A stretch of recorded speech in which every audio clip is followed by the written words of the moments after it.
एक बार सुमेरु पर्वत पर बैठे हुए ब्रह्मा जी के पास जाकर देवताओं ने उनसे अविनाशी तत्व बताने का अनुरोध किया। शिवजी की माया से मोहित ब्रह्मा जी उस तत्व को न जानते हुए भी इस प्रकार कहने लगे, मैं ही इस संसार को उत्पन्न करने वाला स्वयंभू अजन्मा एकमात्र ईश्वर अनादि भक्ति ब्रह्मा घोर निरंजन आत्मा हूँ। मैं ही प्रवृत्ति और निवृत्ति का मूलाधार सर्वलीन पूर्ण ब्रह्मा हूँ। ब्रह्मा जी ऐसा कि पर मुनि मंडली में विद्यमान विष्णु जी ने उन्हें समझाते हुए कहा कि मेरी आज्ञा से तो तुम सृष्टि के रचयिता बने हो, मेरा अनादर करके तुम अपने प्रभुत्व की बात कैसे कर रहे हो। इस प्रकार ब्रह्मा और विष्णु अपना अपना प्रभुत्व स्थापित करने लगे और अपने पक्ष के समर्थन में शास्त्र वाक्य उद्धृत करने लगे। अंतः वेदों से पूछने का निर्णय हुआ तो स्वरूप धारण करके आए चारों वेदों ने क्रमशः अपना मत 6 इस प्रकार प्रकट किया।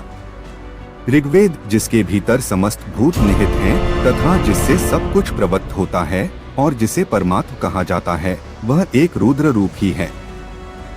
यजुर्वेद, जिसके द्वारा हम वेद भी प्रमाणित होते हैं तथा जो ईश्वर के संपूर्ण यज्ञों तथा योगों से भजन किया जाता है, सबका दृष्टा वह एक शिव ही है।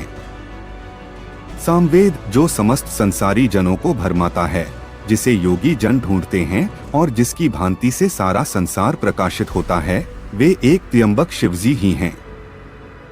अथर्ववेद, जिसकी भक्ति से साक्षात्कार होता है और जो सब या सुख दुख अतीत अनादि ब्रह्म हैं, वे केवल एक शंकर जी ही हैं। विष्णु ने वेदों के इस कथन को प्रताप बताते हुए नित्य शिवा से रमण करने वाले दिगंबर पीतवर्ण धूलि धूसरित प्रेमनाथ कुवेटाधारी सर्वाविष्टित वृपनवाही न्याहसंग शिवजी को पर ब्रह्म मानने से इनकार कर दिया। ब्रह्मा विष्णु विवाद को सुनकर ओंकार ने शिवजी की ज्योति नित्य और सनातन पर ब्रह्म बताया, परंतु फिर भी शिव माया से मोहित ब्रह्मा विष्णु की बुद्धि नहीं बदली।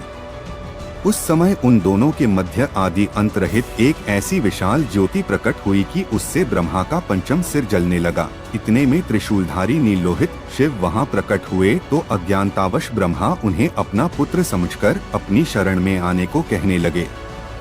ब्रह्मा की संपूर्ण बातें सुनकर शिवजी अत्यंत क्रुद्ध हुए और उन्होंने तत्काल भैरव को प्रकट कर उससे ब्रह्मा पर शासन करने का आदेश दिया। आज्ञा का पालन करते हुए भैरव ने अपनी बाईं उंगली के नखाग्र से ब्रह्मा जी का पंचम सिर काट डाला।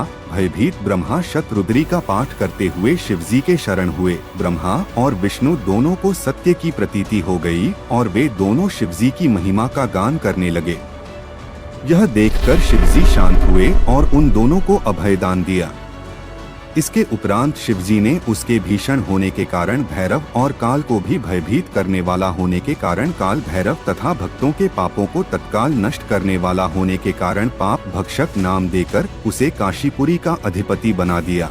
फिर कहा कि भैरव, तुम इन ब्रह्मा विष्णु को मानते हुए ब्रह्मा के कपाल को धारण करके इसी के आश्रय से भिक्षावृत्ति करते हुए वाराणसी में चले जाओ। वहाँ उस नगरी के प्रभाव से तुम ब्रह्म हत्या के पाप से मुक्त हो जाओगे। शिवजी की आज्ञा से भैरव जी हाथ में कपाल लेकर ज्यों ही काशी की ओर चले, ब्रह्म हत्या उनके पीछे पीछे हो चली। विष्णु जी ने उनकी स्तुति करते हुए उनसे अपने को उनकी माया से मोहित न होने का वरदान मांगा।